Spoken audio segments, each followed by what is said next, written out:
barangkali sejak tahun 2014 17 kemarin juga ya, sudah pernah mendengar apa yang namanya SSTN ya. Apa sih makhluk SSTN itu ya? Karena yang kita dengar adalah SAPK, SAPK, SAPK. Sekarang kita juga sudah kenal yang sebetulnya dengan SSTN. SSN adalah Sistem Seleksi CPNS Nasional.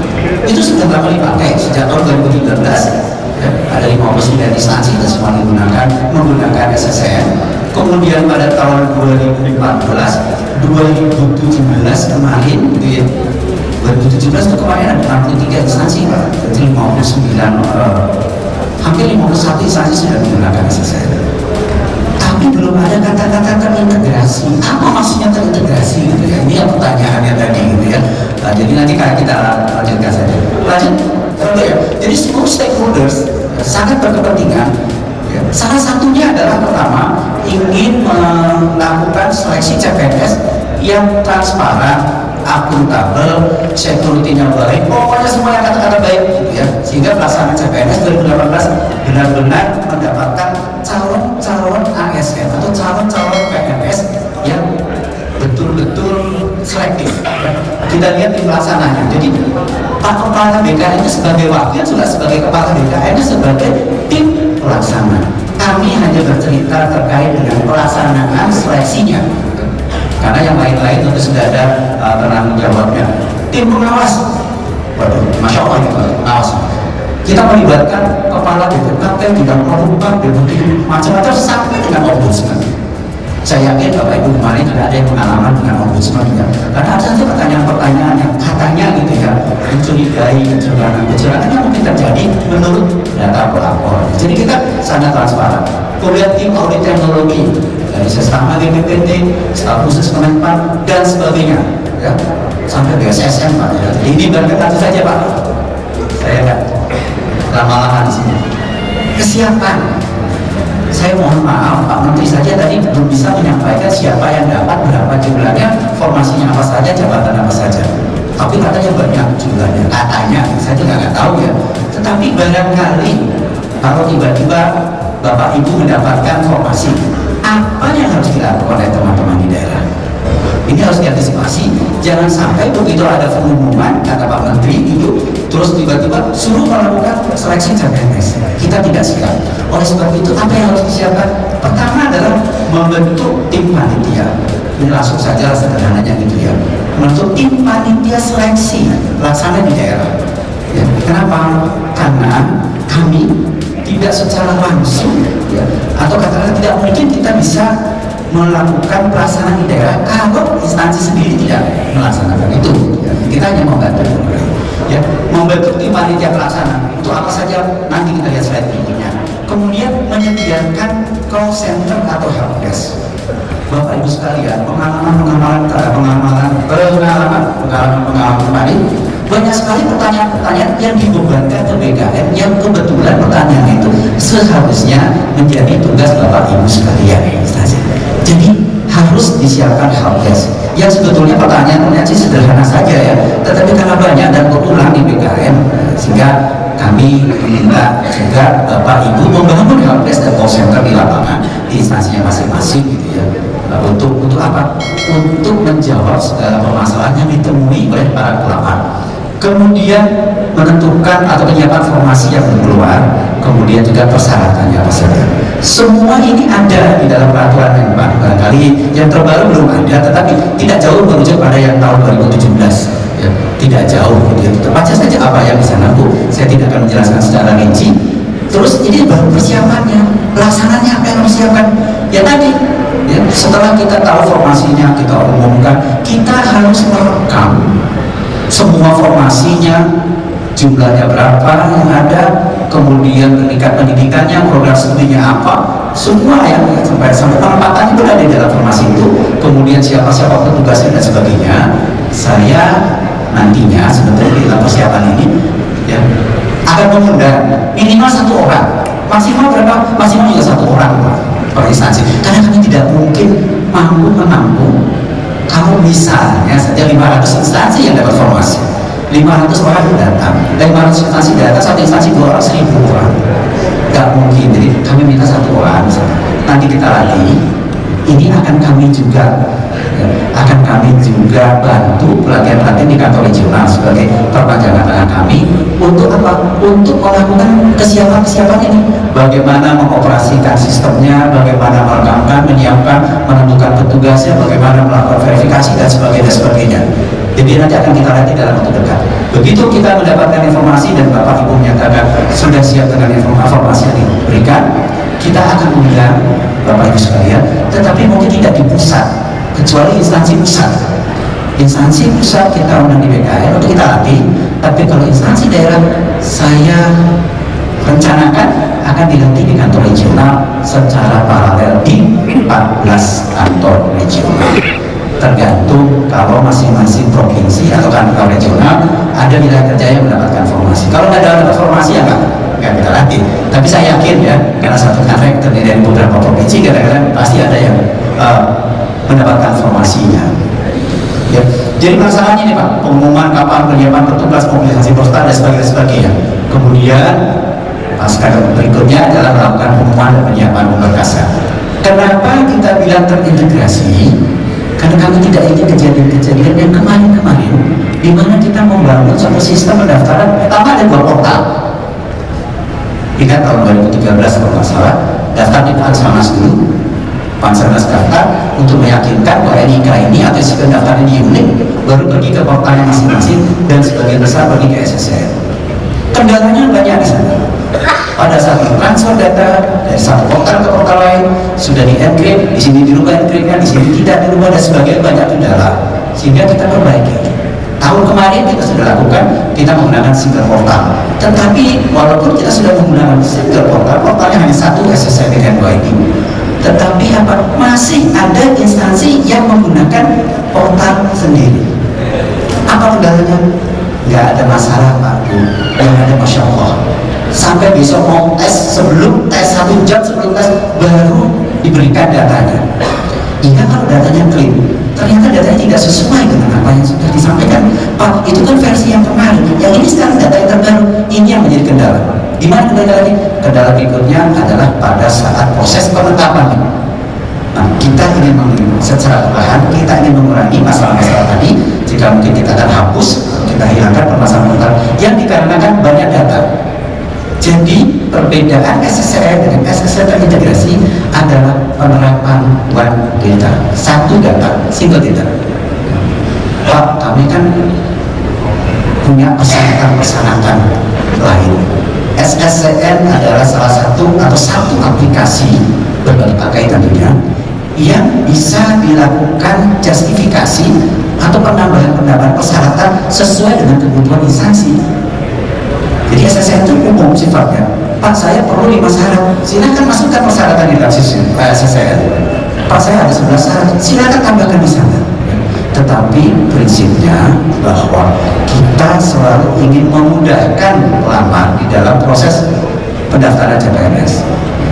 Saya pernah temukan dulu sebelum kita terapkan SSN, orang mau mendaftar saja, dokumennya itu banyak.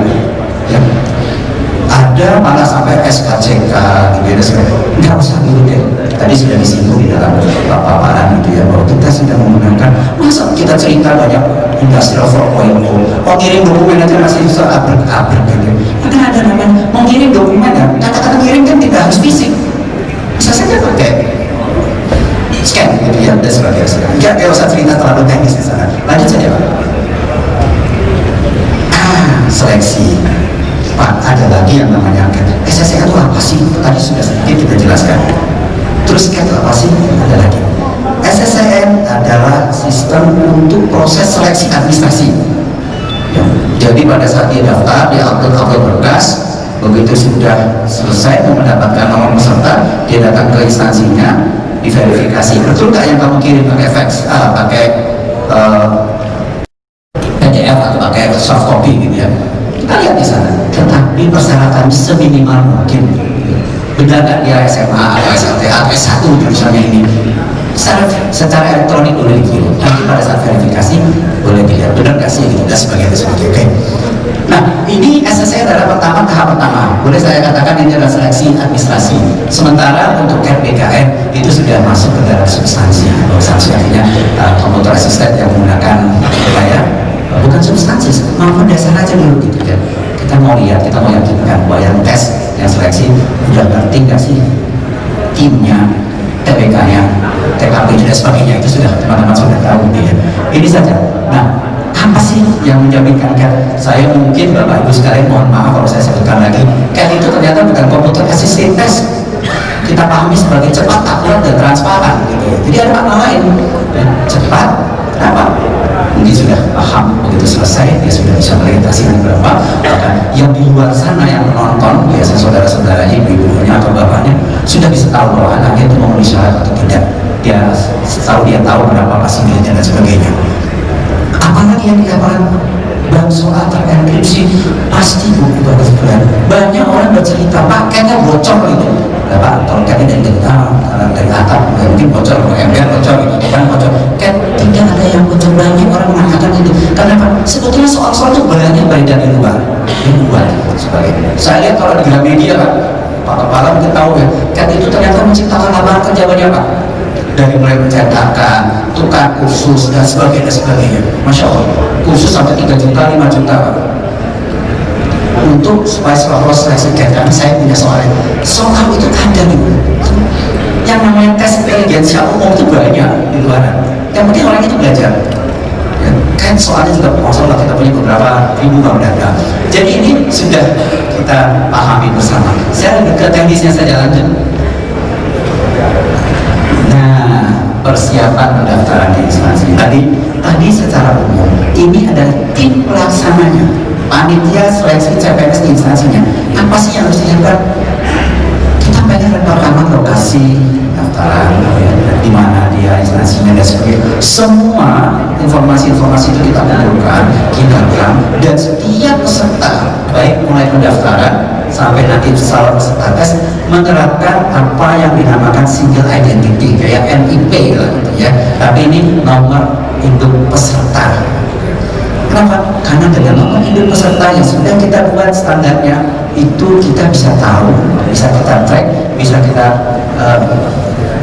audit trial gitu ya. Dia itu di mana tesnya dan sebagainya, apa berapa nilai dan sebagainya gitu ya. Kita akan lakukan ini semua. Pertama persyaratannya apa saja. Jangan lupa masing-masing instansi boleh menambahkan persyaratan lain karena itu ada di PMK tentunya sesuai dengan aturan yang berlaku. Pertama manajemen user verifikator siapa saja yang boleh dan sebagainya. Upload pengumuman. Pertama formasi jabatan ini juga terkait dengan jabatan yang dilamar, pendidikan, jumlah formasi dan lokasi jabatan. Ini menjadi critical point karena saya pengalaman beberapa tahun terakhir kalau sudah menggunakan ASSCM, Pak, ini tadi referensi kadang-kadang ya, sarjana informasi sama sarjana informatika sama dapat gitu. Nah, ini kan kadang-kadang gitu ya. Pokoknya kita nggak mau tahu. Itu sudah ditetapkan oleh Permenpan. Yang ditulis di dalam formasi seharusnya yang sudah diumumkan oleh Permenpan seharusnya sudah ada. Jadi lakukan seperti itu. Pak, bagaimana kalau peserta itu ingin bertanya sama nggak sih teknik informasi dan teknik informatika? Tugas dari call center menjawab itu. Jadi nanti ada semacam pemberitahuan atau pengetahuan pelatihan untuk itu ya, pemahaman untuk itu. Jumlah formasi dan lokasi pemberitahuan. Semua menggunakan kode. Ada yang kata ini tidak terintegrasi, kami tidak yakin pada saat pertukaran data itu bisa nyambung. Sederhana saja seperti saya taruh katakan contohnya sederhana, kode 1 laki, kode 2 perempuan. Kalau Bapak menggunakan kode 1 laki 0 perempuan, ya mungkin ada alasan juga 0 perempuan gitu ya, itu nggak bisa nyambung gitu. Nah ini juga menggunakan kode-kode semua nantinya di dalam datanya gitu. Pertukaran data menggunakan kode bukan teks, jadi harus standar dan terintegrasi jauh lebih baik. Lanjut. Nah itu dari sisi instansinya. Ini informasi dari sisi peserta. Barangkali nanti Bapak Ibu pengen tanya atau ditanyakan oleh masyarakat bagaimana dari pesertanya. Sederhana Pak.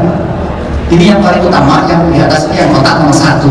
Ini kendala yang sering ditemukan di dalam proses pendaftaran CPNS, seleksi CPNS. Kenapa? Masalah NIK.